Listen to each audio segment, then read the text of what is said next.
Good afternoon, everybody, and welcome to Real Talks. So, we're coming to you live today. It's a Monday afternoon. So a couple of things. Number one, I made the executive decision that I think what we're going to do is just stick with the roundup structure. Watching the movies and then actually recording and editing while it sounds good in theory, it's going to be a pain. And even if I outsource this, and even though it took me all day to do it, I'm still figuring out how to cut up these things, everything else. But it's a heck of a lot easier. So I have Kyle with me today. What's going on, Kyle? Doing great. How about you, David? Fantastic. So we have a couple stories. One you sent me, which we're going to get to here in a minute, but there's a couple doozies here. So I think we're actually going to get to the one you sent me first because I think this is going to have major ramifications down the line. So Black Panther 2, Wakanda Forever, as everybody knows, is going to be coming out in the middle of November. It's probably the number one or number two, depending on who you speak to, most anticipated film of the rest of this year. So, according to the Direct, Black Panther 2 might face cancellations concerns in France. And it's interesting because, so as everybody knows, the stars and everything else, and this is going to be, basically a follow-up to not only Black Panther, but really a tribute to Chadwick Boseman. But, so, the fact that, the law, there's a law in France, and this is saying that after, it has to wait 17 months before it can go on a subscription-based service, like a Disney Plus, like a Netflix, but Disney Plus in this case, and Disney Plus wants 4 months. Now, unless they do something that's like a Black Widow type of thing, where they charge $30 for the movie, which I can't see them doing, they may not release it in France. So what do you think about this, Kyle? It was something I never expected to hear because I feel like they've had this policy for the last number of months with Disney Plus. Like, haven't they always had these short window spans? Have they not released other films in France that Disney made? I don't know. Yeah, so some countries actually have Disney Plus, while the others don't. So according to Disney, the quote given, the statement given them by them was, "The media timeline forces us to evaluate our theatrical releases film by film. We have not made a decision on the release of the Black Panther Wakanda Forever." So this actually will be interesting. So, and they're gonna have to do something really quick because we're already in the middle of September. It's set to be released on November 11th in the UK and in Italy on November 9th. So, about 2 months away. Let me ask you this: do you think that this is going to hurt its box office? Ooh, I don't know, because we'd have to look at the numbers that the first Black Panther made in France. Because if I remember correctly, the first Black Panther didn't do as well overseas as it did domestically. And so, domestically, it's one of only 6 or 7 films ever, if I'm not mistaken, to make over $200 million its opening weekend. It was one of the fastest, if I'm not mistaken, to cross $1 billion. So, but it made $202 million opening weekend. And, yeah, I mean, it was that fast. But, yeah, so it made, like I said, it made over $1 billion. I don't see it hurting the box office all that much. Maybe in the long run, but I just don't see. China is definitely more of a bigger hit if they lose. Well, and that was going to be my next question, because for several years now, China has not been taking any Disney films. So my question to you is, so it made $1.3 billion overall. And actually, it's almost a 50-50 split. It made $700 million, which is like number fourth, or this is fourth all time. I think the shirt, so the shirt you're wearing, The Last Jedi, is right up there too. No Way Home is as well. So I think that it's going to be interesting. So getting back to your point, though, China has not released a film, a Disney film, going back to, I want to say, The Eternals, or was it before that? That's a good question.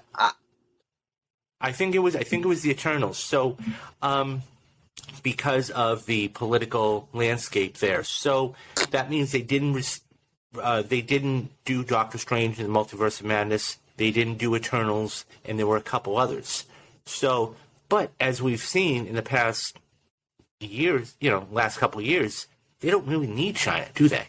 I mean, yeah, they need the money, but it's making $700-800 million over here domestically. So I don't know. I mean, look, if this made 1.36 worldwide, this next one has a shot to get 1.8.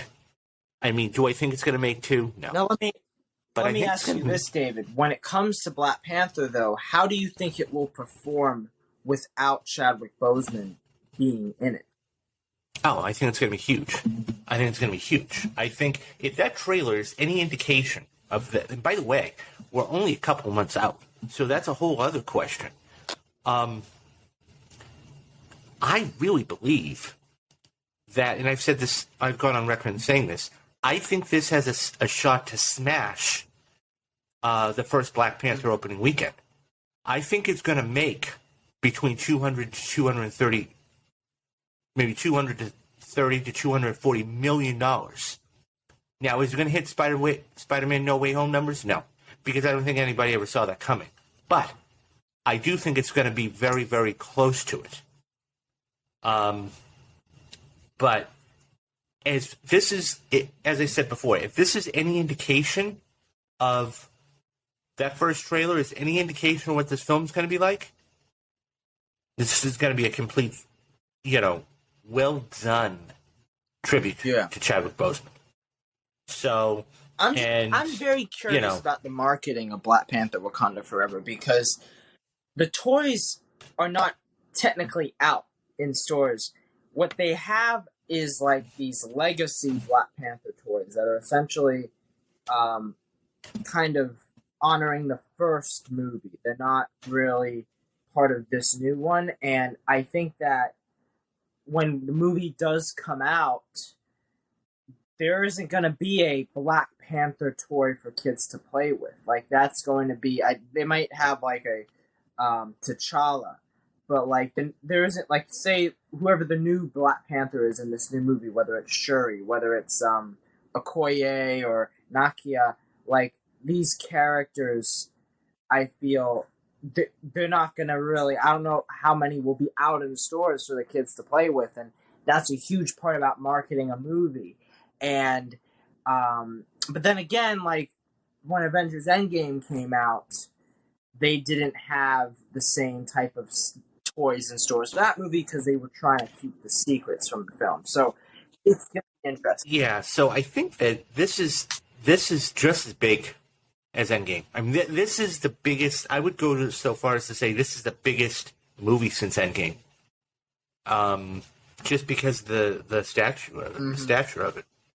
So, I mean, this is a wait and see. At the end of the day, Disney isn't going to lose any sleep over it.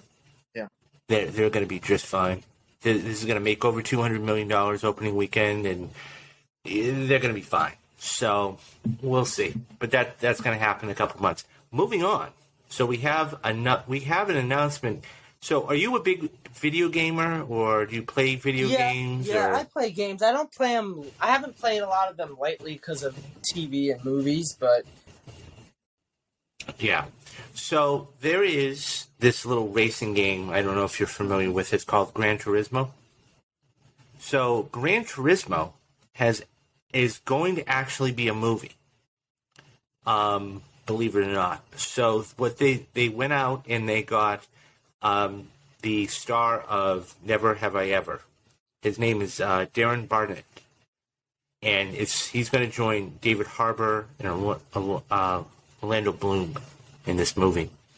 And look, there's a couple things I got to say about this. Number one, anytime there is a video game adaptation, it's never what the person wants, the gamer wants, because they always have one thing in mind and it's always another thing, because they have to maybe dial it down or put a little bit more unrealistic stuff in. Number two, they just don't do well. I mean, it doesn't matter if it's Doom, and I'm kidding with some of these, but it doesn't matter if it's Doom, Super Mario Brothers, Assassin's Creed, Need for Speed. They just don't do well at the box office. Look, for all those racing fans out there, I'm really happy. I just don't see, and look, they're trying to take a bite, no, they're trying to do what Hasbro is doing with all of their properties. I just don't see this working. And moreover than that, I got to ask, who are they trying to market this to? This is one of those, it's Sony, I just go, who thought of this? And who thought this would be a good idea? Yeah, do you know what I mean? I don't think I've ever played Gran Turismo. Like, I don't think I've ever played a single one of those games. And, I mean, when it comes to racing games, because if you look at video game movies, they're all different types of genres. Like, you can make a video game movie based on Halo, but you can also make a video game movie based on Uncharted. One science fiction, one is more so based in a real world. They're action, but they're kind of different in a way. One can be Indiana Jones, one can be more like a Star Trek, Star Wars hybrid. But when it comes to the racing games, they are kind of based around the idea that can you make a good racing movie? And it shouldn't be about whether you're making a good game, like based on a game property. It should be, are you making a good movie? And a lot of these video game movies, they kind of suffer because they are too tied into appealing to the fans, but at the same time making a movie. And that doesn't always gel because they are two different mediums. Video games and films are not the same. And as you can see with all the different video game adaptations that we've seen, a lot of them have failed because at the end of the day, they just aren't good movies. Yeah. So David Harbour is supposed to play the retired driver who teaches our main character, our protagonist, how to drive. And then Orlando Bloom is playing a market executive. So Barnett is going to be somebody who's never been ranked, and he's going to the academy. And so this is actually slated to come out next year, August 11th, 2023. Wow. We're talking about 10, 12 months almost. What that tells me is a couple of things. Number one, unless they have a script that's already been going, this is going to they're going to have to get somebody really quick to write this. Number two, my guess is there's going to be a lot of posts in this. I mean, there's posts in every movie. I'm not saying that. I'm just saying this is not. They don't have the budget of a Fast and Furious, so you got to wonder how that's going to be. And number three, length. I mean, this is probably going to be like a 90-minute, 95-minute film. Which I think that would be great for that type of movie. I know. Yeah. Did you ever watch Need for Speed, the film that came out a number of years ago? It was based on the video games. I No, I know. I Yeah, I no somewhat desire to see enjoyed that. that film, but it's like a lot of other video game movies. They're not going to win any Oscars, uh, and No, that's unfortunately the stigma of video game movies now. When they more so are just appealing to an audience. Where if you look at um, comic book movies, they are starting to get into awards consideration, whether it's a Black Panther or a Joker, and they can do that. But for some reason, these video game films, they have been kind of stuck in that bubble. I will say though, like The Last of Us is getting a TV series, and that might be a really that interesting, looks yeah. And it's, I amazing. mean, I yeah, played The Last of Us. yes, I Have played you both. played The Last of Us? Okay. Oh Yeah, my God. If HBO can pull this off to any degree of what they've done, of what they can, this is going to be, and by the way, that is the right thing to do. You could not do this, encapsulate that in 2 hours. You just couldn't. yeah, That yeah, and looks it will be a amazing. new medium for video So, game adaptations because, like TV, it gives you like 10 hours to cover the story, just like a video game does. So they could very well start branching out because they have God of War coming, they have Horizon Zero Dawn coming, a lot of these other movies, um, like these other games that would be movies, they are now going to be TV series, and I think that might actually really work. yeah. So we'll see. Yeah, we'll see. I mean, I'm not looking forward to it. I mean, look, there are going to be some people out there that are dying to see it, and that's fine. But it's just not my cup of tea. So we go from something. So James Cameron, as we have talked about in the past, is one of arguably, I'd say, one of the best directors of all time. And as a matter of fact, it's funny.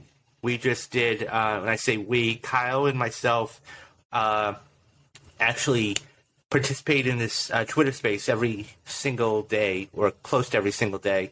And we did the whole filmography of James Cameron a couple weeks ago. And by the way, if you want to, so that being said, it's a blast to do. So by the way, where can they find you on find Twitter? me at Arking Kyle. That's capital ARKING, capital KYLE. Perfect. And I'm actually on Twitter myself, as I said, and it's Wannabe Rounder. That's WANNABEROUNDER.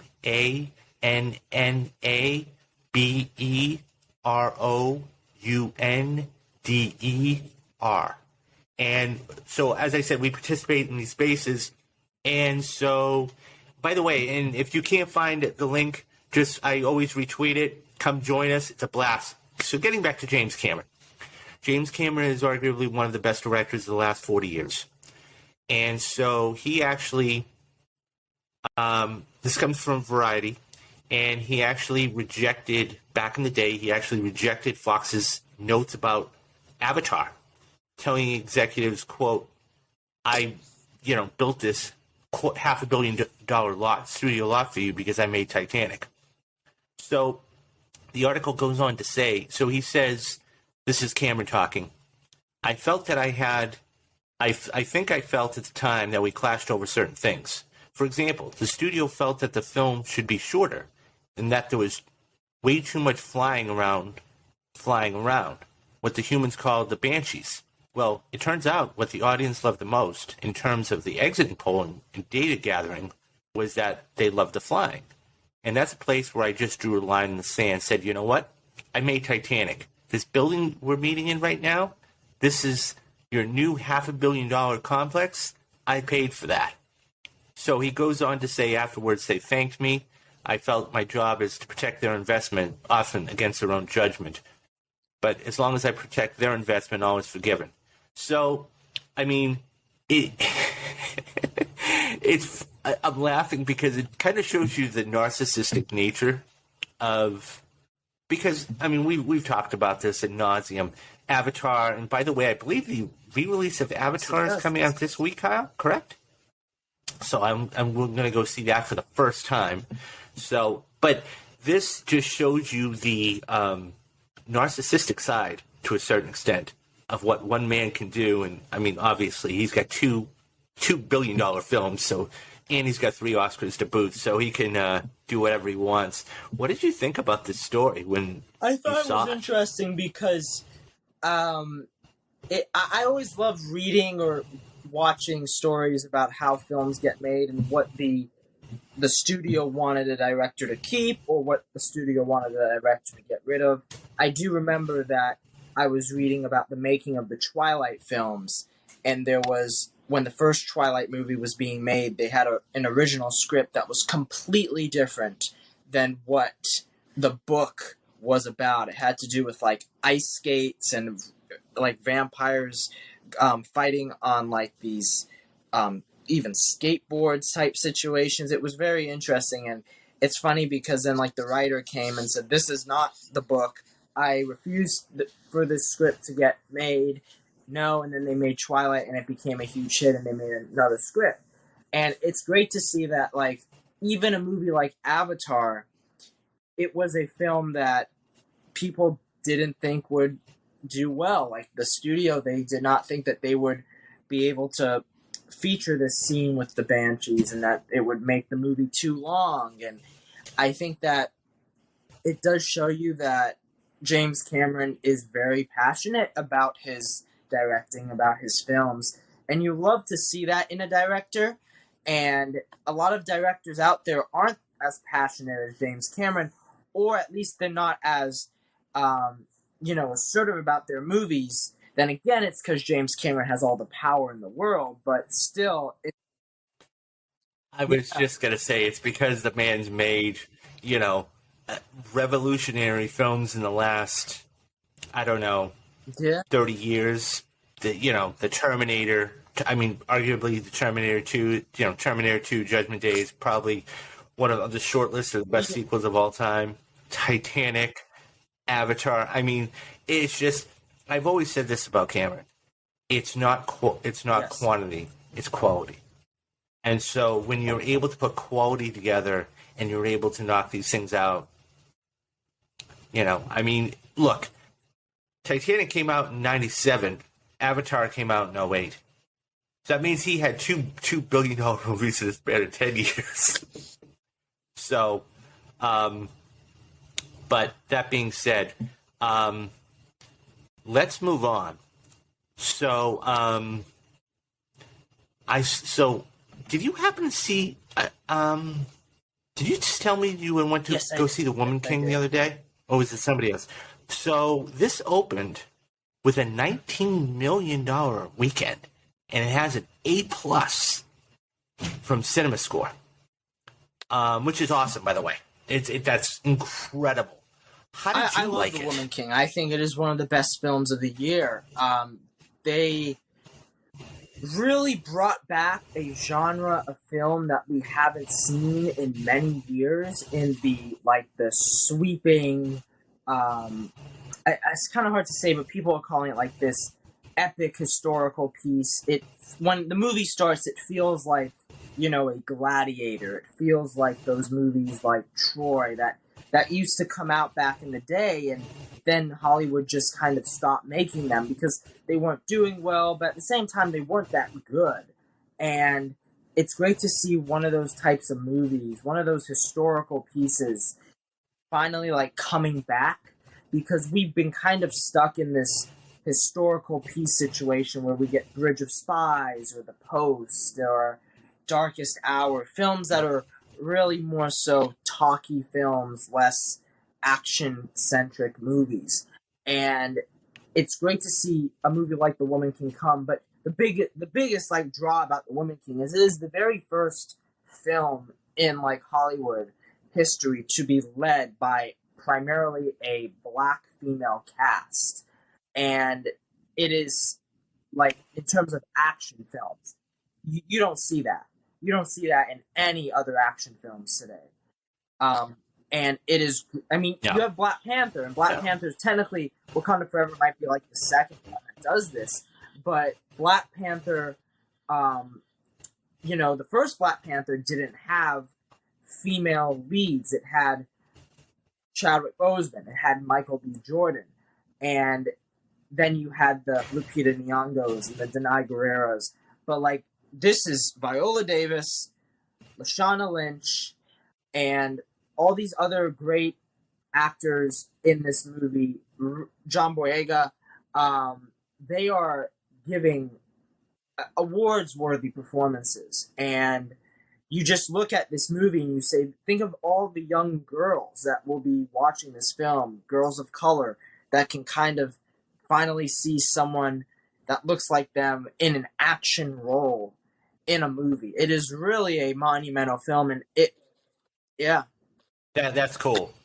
That's really, really cool. And we really need this in Hollywood more than anything else. So this movie, as I said, opened to $19 million over the weekend. 95% positive on, a bunch of different critics sites. $6.8 million and pulled in another 7.1 on Saturday. And so this is, right up there with Widows that made $12.8 million. And she's really, I love Viola Davis. I mean, one of the movies I've been dying to see her in, I just have not gotten around to see it, is Fences. So, but she's an amazing, even in Widows. I didn't like the film per se, but she was really good in it. The interesting thing about Widows is that was a film that, when it came out, it did not do well at the box office. It really fizzled. And I think what this movie, what The Woman King has in its favor, is it has the word of mouth that is going to propel it, not to have like a Top Gun Maverick level of success, but I think it's going to have great legs, because I think that the next number of weeks, not many movies that I think will get people out to the theaters will be coming out, and I think it can manage to, especially with like the action crowd, it will get people going back to see it. It will do better, and I think that it will definitely serve as an example that these women, these people, these human beings, because a lot of people, as we've seen online, don't think of people that aren't white as human beings, as we've seen, sadly, especially in response to the Little Mermaid trailer, which is a whole other issue. But when it comes to The Woman King, representation matters, and we're going to see that pay off. Yes. And this, I think, is going to be huge. I mean, look, Wakanda Forever is going to blow up anyways. We all know that.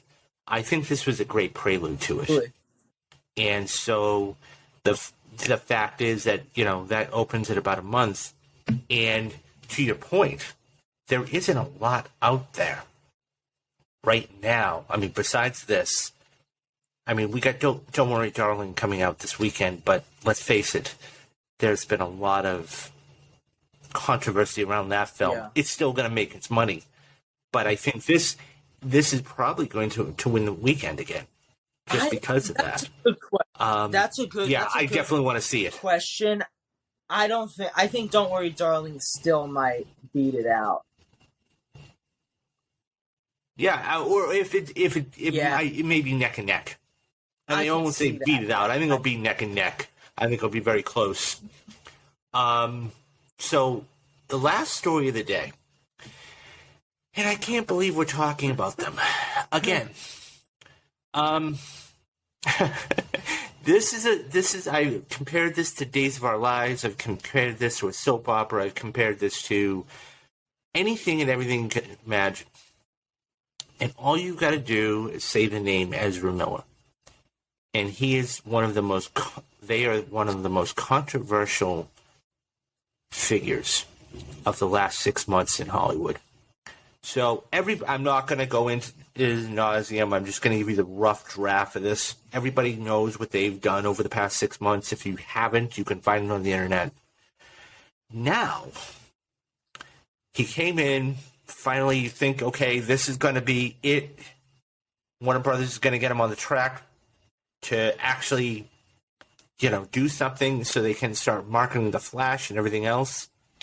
Well, according to the Wrap and other sources, they said that Ezra Miller has had, quote, illusions of grandeur and considers himself, quote, Jesus or, quote, the devil. And look, and he put out a statement saying he was sorry and, everything else, and how he was going to try to get better and everything else. And look, mental health is, one of the most important things out there.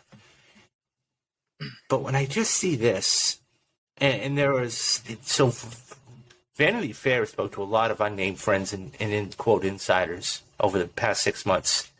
And several of them were claiming that he thought he was Jesus, the devil.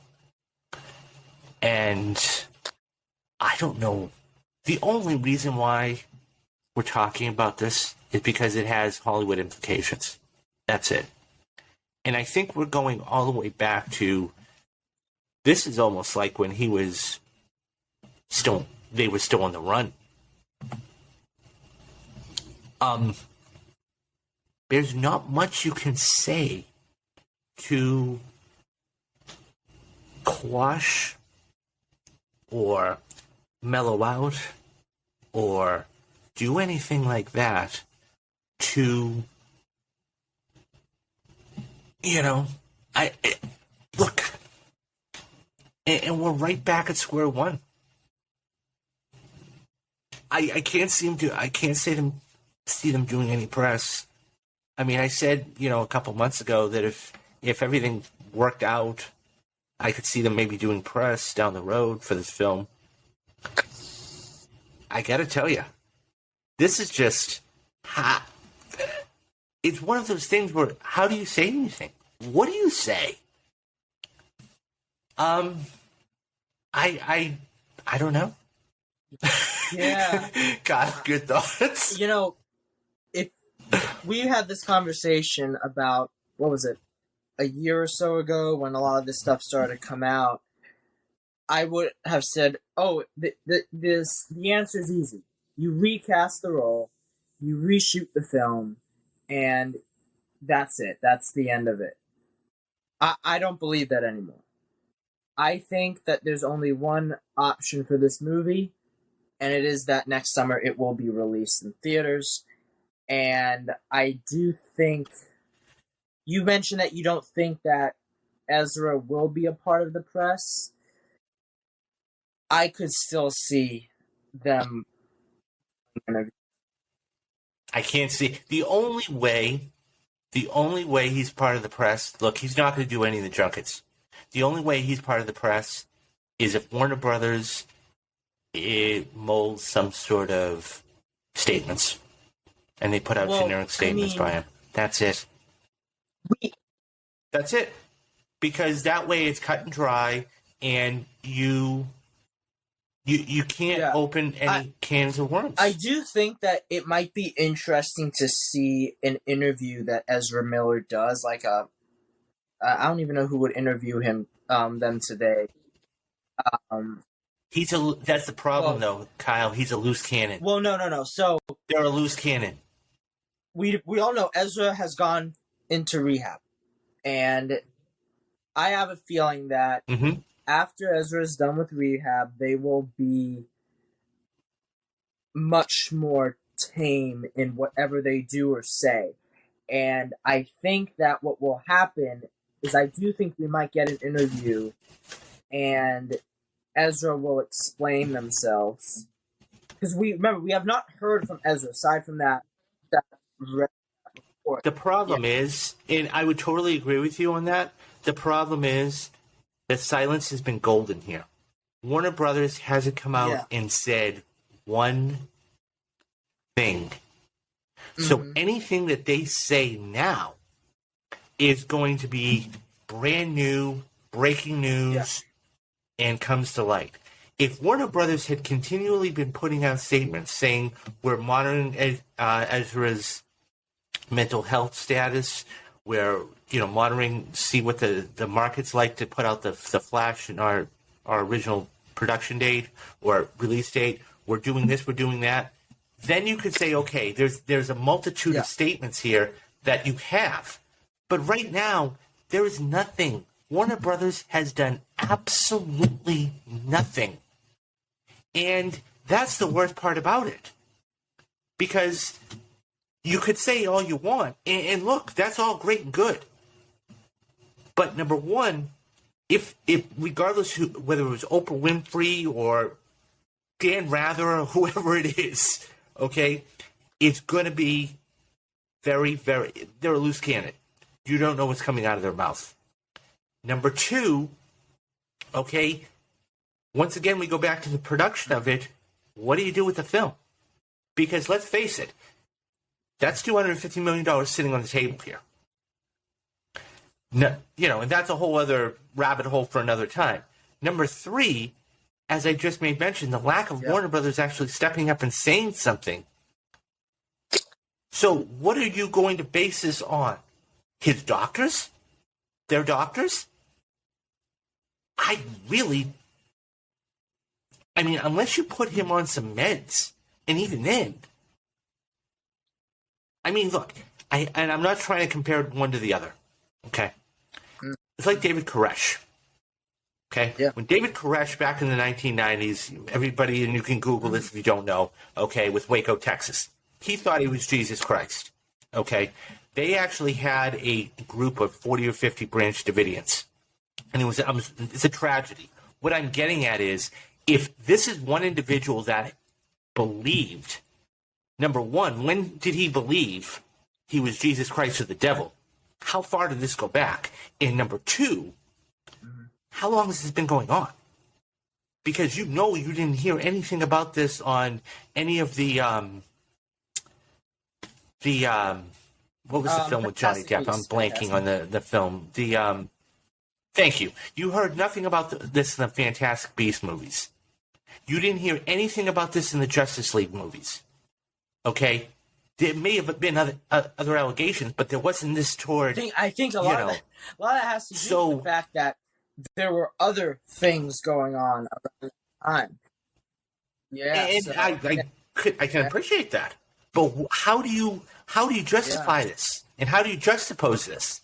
So if you're telling me that this didn't happen since, Justice League was what, 2017, 2018?